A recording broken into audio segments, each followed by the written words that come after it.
Business ideas तो सभी देते हैं, लेकिन उस बिजनेस को पाया तक मील तक पहुंचाने के लिए इन्वेस्टमेंट कहां से आएगी ये कोई नहीं बताता। अस्सलाम वालेकुम ladies and gentleman, welcome to business school. Manzar Waqas एक बार फिर से आपकी खिदमत में हाजिर है। आज के इस वीडियो में बिजनेस आइडिया तो आपको बताऊंगा ही, लेकिन उसके साथ साथ आप इन्वेस्टमेंट कहां से ले सकते हैं उसके बारे में भी कुछ थोड़ी बहुत मालूमात और कुछ हिंट्स आपको दे के जाऊँगा, जिसको देखते हुए आप इन्वेस्टमेंट भी आसानी के साथ हासिल कर सकेंगे। ये उन हजरात के लिए है जो कुछ ना कुछ करना चाहते हैं, कुछ ना कुछ बिजनेस करना चाहते हैं, लेकिन उनके पास एक तो इन्वेस्टमेंट नहीं है और दूसरा वो कहते हैं कि हमसे भाई कोई सख्त काम भी नहीं होता, काम भी आसानी वाला हो और पैसा जो हो वो भी ठीक ठाक आ जाए। तो ये वीडियो उन हजरात के लिए। आज हम बात करने जा रहे हैं रिक्शा के कारोबार के बारे में। रिक्शे का बिजनेस जो है वो बहुत डिफरेंट तरीक़ों से किया जा सकता है। ठीक है, पहले चिंगची रिक्शे होते थे, उसके बाद ऑटो रिक्शे आ गए और उसके बाद आहिस्ता आहिस्ता ट्रेंड चेंज होते चले गए और बहुत कुछ तब्दील होता गया। अगर हम बस सबसे पहले स्टेप बाय स्टेप चलेंगे, चिंगची रिक्शे की बात करें तो चिंगची रिक्शे को चलाना कोई ख़तरनाक काम है और इस पे चालान भी बहुत ज़्यादा होते हैं, क्योंकि गवर्नमेंट चिंगची रिक्शों को अलाउ नहीं करती। चिंगची रिक्शे जो है इनके एक्सीडेंट बहुत ज़्यादा होते हैं, इसी वजह से गवर्नमेंट सख्ती के साथ इसके खिलाफ एक्शन ले रही है और बड़े शहरों में डेली बेसिस पे इनके चालान कटते हैं और ये आराम के साथ चालान पे करने के बाद फिर सारा दिन अपनी सवारियां ढोते रहते। मैं आपको ये तो बिल्कुल भी मशवरा नहीं दूंगा कि आप चिंगची रिक्शा लेके काम स्टार्ट करें। अब हम आते हैं ऑटो रिक्शा की तरफ। ऑटो रिक्शा की अगर बात करें तो ऑटो रिक्शा 3 सवारियां उसमें आराम के आसानी के साथ बैठ जाती हैं और किराया भी लोग उसका ठीक ठाक दे देते हैं, क्योंकि एक सेफ एंड साउंड सवारी है और सवारी अंदर बैठी रहती है, आराम के साथ आप पहुंच जाते हैं। उसमें एक जो इशू है वो बंद होता है, तो उसमें गर्मी का कुछ प्रॉब्लम्स आती हैं कि हबस अंदर बन जाती है, लेकिन फिर भी सामने से हवा आती रहती है तो कुछ ना कुछ वो बेहतर काम दे जाता है। ये तो 2 रिक्शों की टाइप्स हो गई जो कि आम पैसेंजर्स को एक जगह से लेके दूसरी जगह तक पहुंचाने के लिए यूज़ होती है। लेकिन हम आज बात करने जा रहे हैं लोडर रिक्शे के बारे में। जी हाँ, लोडर रिक्शा आजकल मार्केट में इतना इन है कि उसने जो कैरी करने के लिए वैन्स बनी थी, जो छोटे वाले मजदे थे, पिकअप्स थी, उनको उसने फ्लॉप कर दिया है। अब वो है भी सस्ता और आराम के साथ वो काफ़ी ज़्यादा वज़न को उठा के एक जगह से दूसरी जगह ले जाता है, क्योंकि वो सस्ता है, वो पेट्रोल कम खाता है, तो उसका किराया भी कम है। यही वजह है कि लोग यही प्रेफर करते हैं कि पिकअप की बजाय हम इस कारी रिक्शे पे ही या जो लोडर रिक्शा है इसी पे सामान लाद के ले जाएं। एक तो हमें किराया कम पड़ेगा, दूसरा इसकी स्पीड भी काफ़ी ज़्यादा होती है और ये पावरफुल होता है, सेफ एंड साउंड आपको सामान पहुंचा देता है।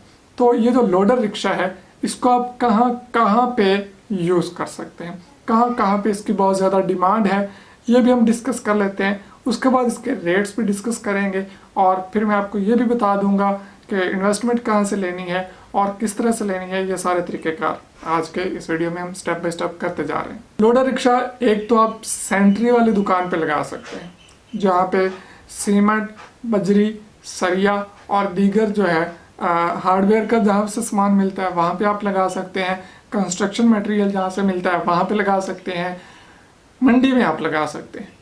सुबह सुबह मंडी चले जाएं, वहाँ पे खड़े हो जाएं, तो जो लोग सामान लेते हैं वो आपका रिक्शे पे रखेंगे और अपने मंजिल मकसूद तक ले जाएंगे। लोहे की जो मार्केट्स हैं वहाँ पे बहुत ज़्यादा डिमांड है लोडर रिक्शे की, या वो तमाम जगह जहाँ जहाँ से लोडिंग हो सकती है उन तमाम जगहों पे आपका ये रिक्शा आसानी के साथ अच्छी खासी दिहाड़ी लगा सकता है। बात करें अगर हम प्राइस की तो 150 सीसी का जो रिक्शा है ये 1,75,000 रुपये में आपको मिल जाता है। इससे कोई कम भी हो सकते हैं, कोई 1,000-2,000 ऊपर भी हो सकते हैं। वो शोरूम वालों के हिसाब से होता है कि कोई ज़्यादा रेट ले रहा होता है 1,000-2,000, कोई कम ले रहा होता है, तो इसका नंबर वगैरह लगवाते 3,500-4,000 वो लग जाएगा रजिस्ट्रेशन करवाते हुए। तो तकरीबन 1,80,000 रुपये में आपको 150 सीसी लोडर रिक्शा पड़ने वाला है। और अगर आप 200 सीसी लेते हैं तो आपको 2,10,000 रुपये उसकी लिस्ट प्राइस है, और उसकी रजिस्ट्रेशन वगैरह करते ये वो आपको 2,15,000 रुपये में तकरीबन 200 सीसी का लोडर रिक्शा पड़ जाएगा। ठीक है, इससे कम भी हो सकते हैं, कोई 1,000-1,200, उससे 1,000-1,200 जायद भी हो सकते हैं आपके शहर में। अगर हम बात करें ये 70 सीसी के पीछे भी आजकल लोडर रिक्शा लग जाता है, उसके पीछे वो लोडर की बॉडी लगा देते हैं। वो आप नया लें तो आपको तकरीबन 1,00,000 सवा लाख में मिल जाएगा, और अगर आप कहीं से सेकंड हैंड चलता हुआ ले लें तो आपको 50,000 में भी मिल जाएगा, 30-35,000 में भी मिल जाएगा। अब उसमें क्या होता है कि आप ऊपर तरपाल की छत लगवा लें और अंदर सीटें लग जाती हैं, सीट्स लग जाती हैं, और उसके बाद आप उस रिक्शे को बच्चों के लिए, स्कूल के बच्चों के लिए भी लगा सकते हैं। अभी जब मैं वीडियो बना रहा हूँ, चूँकि छुट्टियाँ चल रही हैं, तो आजकल यही रिक्शा उसमें सीट्स निकाल दें और उसको लोडिंग पे लगा दें। रूटीन में जब छुट्टियाँ नहीं होती, रूटीन में स्कूल चल रहा होता है, तो वो सीट लग जाती हैं, ईजिली वो निकल भी जाती हैं, लग भी जाती हैं। वो सीट्स लगवाएं और बच्चों को जो है कैरी करना स्टार्ट करते हैं, उनको स्कूल्स वगैरह में छोड़ें, और इसमें अच्छा खासा मार्जिन है। इस रिक्शे में 10 से ज़ायद बच्चे आराम के साथ बैठ सकते हैं, 12, 14, 15, ये आप पे डिपेंड करता है। हमारे यहाँ, हमारे अपने गांव की मैं बात करूं तो यहाँ पे तकरीबन 5-6 रिक्शे हैं, लेकिन सब ऊपर नीचे लदे होते हैं, और अंदर जो दरमियान में जगह होती है वहाँ भी बच्चे बैठे होते हैं। मतलब कि रिक्शों की इतनी डिमांड है इस वक्त स्कूल गोइंग बच्चों के लिए। अभी तो छुट्टियाँ चल रही हैं, छुट्टियों के बाद पूरा साल सीज़न लगता है, 3 महीने आप उसको लोडिंग पे डालें और आराम के साथ बैठ के खाएं। सिर्फ सुबह बच्चों को छोड़ के आएँ, वापसी पे शाम को लेके घर ड्रॉप कर दें। तो ये सारे ऑप्शंस हैं कि आप रिक्शा किस तरह से, कौन सा रिक्शा ख़रीद के उसको किस तरह से सर्विस दे सकते हैं। और अगर हम बात करें इन्वेस्टमेंट की, तो एक कुछ बैंक है जो कि आपको इन्वेस्टमेंट दे रहा है आपका अपना रिक्शा ख़रीदने के लिए। आसान अकसात पे आपको कर्जा दे रहा है, उससे आप अपना रिक्शा ख़रीदें, और वो कहते हैं कि उसके बाद आप हमें आसानी के साथ जो किस्तें हैं वो आहिस्ता आहिस्ता करके वापस करते रहें। अब आपने रिक्शा ले लिया, अब आपकी आमदन शुरू होगी तो आप किस्तें देना भी आपके लिए आसान हो जाएंगी। इसके लिए एक कंप्लीट डिटेल्ड वीडियो आपको देखने को मिल जाएगी। यहाँ कहीं पे आई थी एक पट्टी आ रही होगी, ऊपर देख लें, उस पर क्लिक करेंगे तो आप उस वीडियो पे चले जाएंगे, जहाँ पे डिटेल के साथ आपके शहर के एड्रेस और फ़ोन नंबर भी दिए हुए हैं। तो आप वो जाके वीडियो देख लें, उसमें सारा तरीक़ेकार भी बताया हुआ है कि आपको लोन लेने का क्या तरीका है। चूँकि मेरा ये बिज़नेस आइडियाज़ का चैनल है, तो यहाँ पे मैं आपको बिज़नेस आइडिया देने के साथ साथ इन्वेस्टमेंट की तरफ मूव कर रहा हूँ। आप वहाँ पे जाके वो वीडियो देख के उसके बाद इन्वेस्टमेंट लीजिए, अपना रिक्शा लीजिए और अपना कारोबार स्टार्ट कीजिए। तो ये था हमारा आज का छोटा सा बिजनेस आइडिया।